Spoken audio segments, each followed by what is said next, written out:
Everybody who is a student of politics, human behavior, what is going on in the world, anybody who considers themselves to be an astute student of reality must know the Stanford Prison Experiment. It dovetails, it's a follow-up to the Milgram experiment, which we've already done, which I commend to you to go back and watch this. But this is critical because it goes back and it fulfills and attempts to satiate one of the areas of my fascination, and that is in the area of psychopathy and the ability to exact torture and pain and horror on the part of innocent people when directed to do so. How do people do this? How can seemingly ordinary people kill and drop bombs and maim and do all of these horrors? So this is a follow-up. If you had to give this kind of a Keith Morrison feel, you would call it maybe The Basement Below. The Stanford Prison Experiment. And the Science of Darkness. And that wouldn't be much of an exaggeration. So where does this happen? Well, in 1971, a decade after the Milgram experiment, in the summer of 71, deep in the basement of Stanford University's psychology department, there was a group of young men, unknowingly and unwittingly, who stepped into a nightmare. They thought they were volunteering for a harmless behavioral study. Be on the lookout whenever they tell you, it's a harmless little study. Watch out. Instead, they became part of one of the most infamous and terrifying experiments in all of modern history. Oh, this is a beaut. What unfolded in that dark and dank and kind of windowless space kind of reminds me of the psych department I had. It was almost like a bomb shelter. No sign of life. Sterile beyond sterile. Sterile would be a compliment. But in this windowless kind of a bunker was not just a study, it was a descent, and I'm not exaggerating, into the sick psychology and psychopathology of unchecked power and obedience and dehumanization. You think I'm exaggerating. I know you. I don't blame you. The psychologist was Dr. Philip Zimbardo. He just died in, I think, October or so of last year. Very interesting guy. Very charismatic, respected figure in social psychology. And he sought to build on the revelations of Stanley Milgram's obedience experiment from a decade earlier, which we talked about. Milgram, as you remember, had revealed how ordinary people, and please go back and see my, I keep telling you this like you're stupid. Anyway, he wanted to see how ordinary people could be convinced, not forced, but just kind of convinced, persuaded to administer what appear to be deadly shocks under the guise of authority. Do it for science, or do it because this guy with the code is telling you. So Zimbardo wanted to go a little deeper. He wanted to create a simulation that would reveal how people adapt to the roles of power and submission. So it's a little different into that, okay? I know a lot of you sick people are getting turned on by this. And that's not the intent of this. But draw your own corollaries. He turned a university basement into a mock prison, complete with barred windows, solitary confinement cells, surveillance equipment. 24 psychologically stable, ordinary college kids, students, were selected and randomly assigned roles of either prisoner or guard. Okay? It was supposed to last 2 weeks. It didn't even make it to day 7. What began as kind of an awkward role play, cosplay, so to speak, quickly just went off the rails, spiraled into something that was even more sinister. The students playing the guards embraced their roles with chilling speed. They had, this is 1971, Vietnam's still going on, and supposedly, hey, long hair and peace and love and authoritarian. Not these people. No, they adapted immediately. They invented punishments, enforced dehumanizing rituals. Think Abu Ghraib, think Lindy, England. And they began to psychologically torture the prisoners who were just before fellow students, maybe friends. Some forced inmates to perform humiliating acts. Others deprived them of sleep. One guard, nicknamed John Wayne by the others, became particularly brutal, really brutal, donning mirrored sunglasses and the adopting of a southern accent, kind of like Cool Hand Luke. Remember that? Remember the guy with the glasses? And also remember, whenever you have glasses, you separate yourself from the person. No eye contact. Separate yourself from the victim. He donned this kind of a southern affectation. He strutted through the prison like some caricature of some boss hog, authoritarian cruelty, or whatever it was.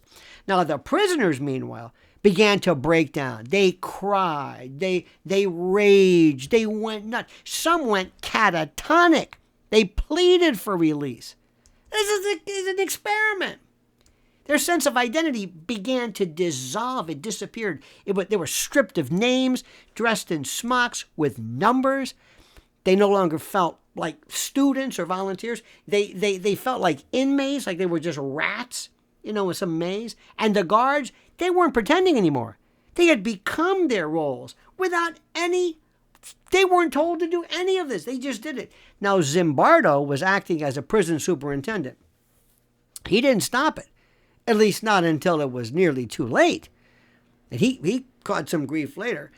For that, the experiment was only halted when a graduate student, Zimbardo's then girlfriend, Christina Maslock, walked into the basement and recoiled in what she described as horror. She said, "What are you doing? This is unethical. These aren't prisoners. These are students. And you're responsible." I think a story about him. He kind of, and they went a little off the rails there. Only then did Zimbardo pull the plug. He figured, Milgram be damned. That was just, he didn't even instruct these people. They just did it. The fallout was immediate. The Stanford Prison Experiment, the SPE, shocked the public, riveted, just sent a shockwaves, always a shockwaves through academia. And it became a cornerstone example in psych classes, which are for decades to come. It raised very serious questions that still haunt us. How quickly do we lose our humanity when given power over others? Remember, Milgram was you following orders, but this is, you're on your own. Imagine if Milgram went around the screen, started slapping the people around and, hooking up alligator clips to their nipples, this attached to a Ford, Bronco. I'm sorry, I kind of got lost there. But the question is, how fragile is the moral compass of the average person? Morality. Could a functional society turn dystopian and psychopathic overnight? Could it? This is incredible. The experiment became a mirror, and the image it reflected was unbelievable. Zimbardo later wrote that the study revealed a phenomenon he called, I love this, check this out, the Lucifer Effect. The Lucifer Effect, were the process by which ordinary people can become perpetrators of evil when placed in systems that normalize and encourage abuse. The Lucifer Effect. It wasn't that the guards were inherently sadistic. It was that the system itself made cruelty permissible, even expected. So their individual morality didn't override it. So the lessons of SPE, the Stanford Prison Experiment, echoed through time like a warning. Abu Ghraib. American soldiers became the guards. Detainees became the prisoners. The photos told the story. Hooded men forced into humiliation, psychological and physical torment. I can't say it right now for YouTube purposes, but you know what they did. All under the banner of authority and national security.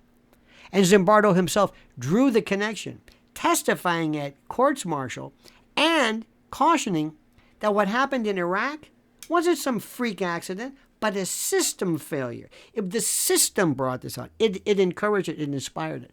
A psychological blueprint repeating itself. In that way, the Stanford Prison Experiment is really less a relic and more a prophecy. It showed how easy it is to construct a false reality. So persuasive maybe that people abandon their own morality. They walk into the door, I'm in. It illustrated how we are all susceptible to role-based manipulation, given the right conditions. Even you. Uniforms, institutional backing, patriotism, badges, a flag. You're supposed to do this. And the sense that this is just how things are done. The experiment also caused a fierce ethical debate. Many people were arguing that it should never have been allowed in the first place, and the trauma experienced by these participants was real. One of the prisoners, known only by his number 8612, began to scream in confusion and rage, only to be told he couldn't leave. You can't quit, they said, even though legally he could. And that moment, that one instance became emblematic of the power of psychological imprisonment. When the mind is tricked into believing it has no escape, learned helplessness. How many times have I told you about that? And despite the controversy, Zimbardo defended his work. He argued that, look, it revealed the truth that is too easy to ignore and too important not to ignore. The Stanford Prison Experiment has never truly gone away. It resurfaces in every scandal involving institutional abuse, from corrupt police rituals and fraternities and toxic work environments where managers, rule maybe through fear and degradation. I mean, we've seen this institution for offices and schools everywhere. And it also begs the question, what would you do? What would you do? What would you become if you were given a badge, a baton, and the authority to punish, and were expected to do it? Would you resist? Would your sense of morality outweigh this, overpower it? Would it be almost like a kill switch? Or would you find yourself inventing rules, meting out punishments, exacting punishments, rationalizing cruelty as some kind of procedure? I have to do it. It's the rules. The Stanford Prison Experiment wasn't just about students in a basement. It was a dark test of human nature. It was a simulation that revealed to people how thin this line, this firewall, this veneer of civilization can be when we're handed power without oversight, without rules, without accountability, without somebody watching over us.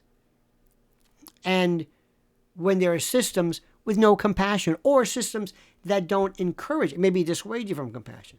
And maybe the most chilling part of all this, the experiment didn't fail. It succeeded. It succeeded.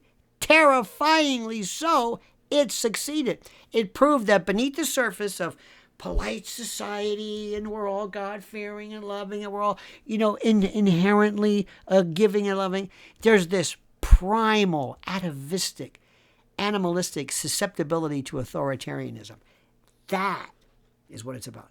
That even in the heart of academia at Stanford in 1971, and the Beatles, surrounded by books and theory and the mind can twist itself into becoming something that is absolutely unrecognizable.